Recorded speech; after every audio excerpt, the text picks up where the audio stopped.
if that is you, you need to resubmit it to the right place. Okay? Okay.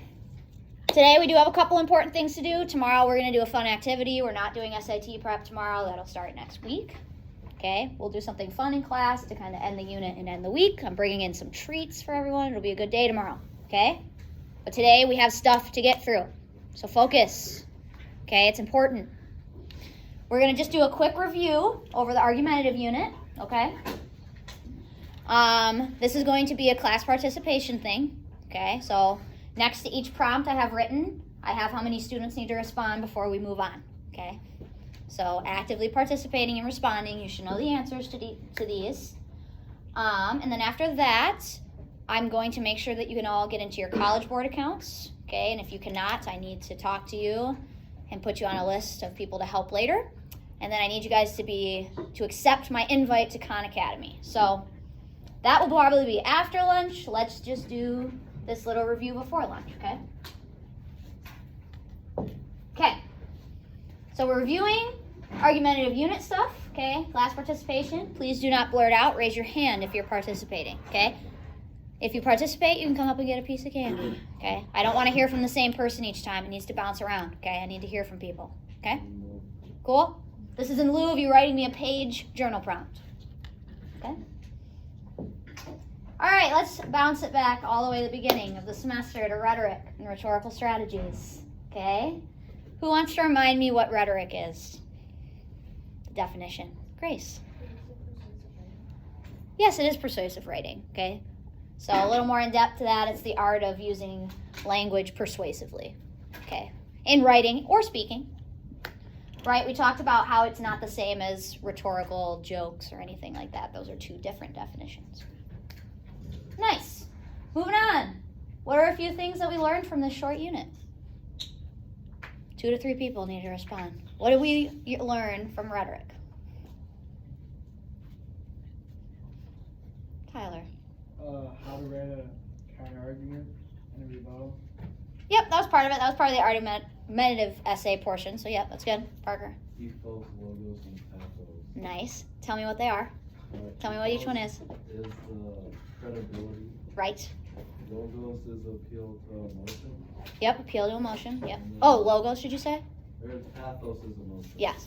Yep. And then logos is the facts. Yep. Facts, logic. Nice. One more person. Tell me something. Yes, Chloe. Logical fallacies. Logical fallacies. Yes, I know we only went over that very briefly, but we did talk about that, so that's great. Awesome. Onward.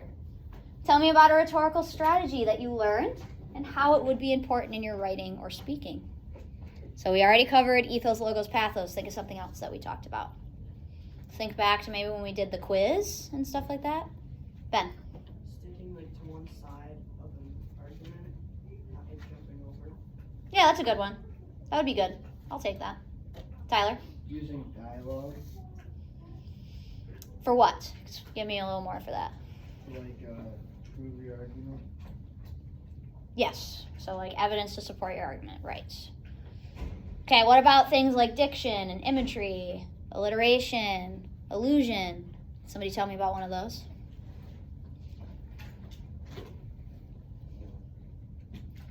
Michael. Mike, you volunteered, Michael. Nothing? Come on, something. We took a quiz on it. It was the only quiz we've taken this semester where you had to match the definitions. Yes, Colin. We use imagery to explain what we're talking about. Okay, but what does it appeal to? What does imagery appeal to?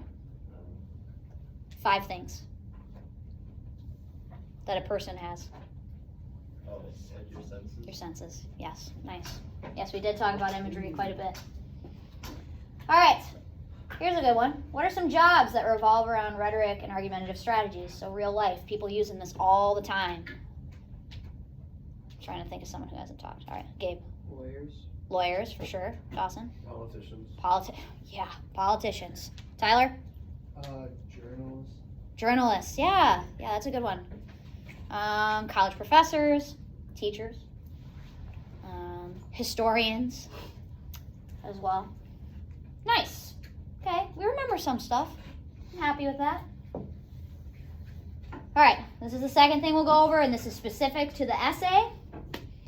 So I put the definition of the essay up there again, okay? What we needed to do, okay? Investigating a topic, collect and generate evidence, okay? Reliable evidence, and establish a position on the topic in a concise manner, okay? So what was the point of reading our novel? What was it used for? Ben? To gain an opinion off of like the topic. Right, so what was provided to you that you needed to answer for the... Like the story and how it ends and how it starts and all the characters in it. Right, The essential question. so we read the book to answer the essential question and get all those pieces. We use the book as one of our really strong points of evidence, which I know a lot of people really struggled with because we spent 4 weeks reading the book and it wasn't a book report. So you guys did a nice job kind of transitioning from reading the book into, okay, this is what I need to accomplish with this essay. I was really happy with how you guys went about doing that. Here's a good one. Why don't we use personal pronouns in an argumentative essay? So removing all the I's, me's, we's. Grace. An argumentative essay isn't about your opinion, it's about the facts. Correct, yes. What happens if you use those pronouns? What could it do to your paper? Yeah, Sean. It seems like you're more of prioritizing your beliefs. Yeah, absolutely. Could it make it less credible? Yeah, I didn't want to take that from you. I felt that you had to say that. Okay, yes, makes you less credible, okay? In an argumentative essay, it's a research paper, okay? You should not really be using I unless you're directly quoting something. Nice. All right, creating your thesis statement. What does this tell the audience about the paper, and why was it so important to make it concise? Like, and I put another question here, like, how did you develop it from your claim, your like I think statement, into your thesis? Why was that important for it to be so concise? I picked on some of you about it, about making it more detailed,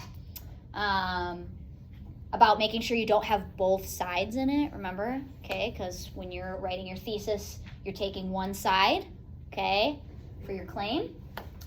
You could believe both sides, I told you that, but you needed to pick one that you could support stronger with your evidence, right? Okay. So I gave you some of the answers within that. So one person, why was it important to make your thesis statement concise? Tyler.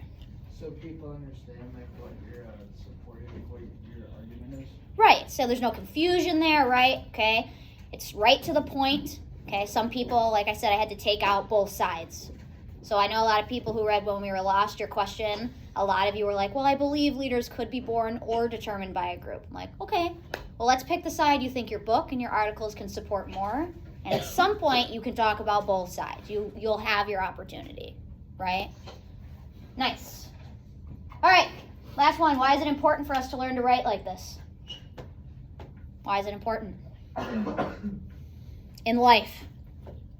Yes. Could help conversations. Yeah, it does. Communication is definitely changed, for sure, in a good way. What else? Yeah. Mm-hmm. For future jobs and interviews. Yeah, absolutely. Okay, cool. How about challenging a point of view? Bless you. Challenging a point of view. Definitely, that's pretty much the purpose of the argumentative essay. Settling disputes, okay? When you're writing your paper, you want your audience to be able to understand your side and give all the facts and evidence, and hopefully they get to change their minds, okay? You could settle a dispute on whether you and somebody else agree upon something, okay? You're giving them the facts. Yeah, I think that's it. I think we covered it. Good. Okay. One other thing I will open up to. Doesn't have to be right now. You can tell me at the end of class, after lunch. You can write it, send me an email. If you have any feedback about this unit, I'm happy to take it. I know I'm not necessarily teaching it next year, but I'd love to give it to Mrs. Kemp. I know some other 10th grade students kind of struggled with this unit, so if you think there's anything that could be changed or useful, send it our way, because we love to use student input to change stuff up, okay? Cool. Any questions right now? All right. We have time. All right, grab your phones. Step one.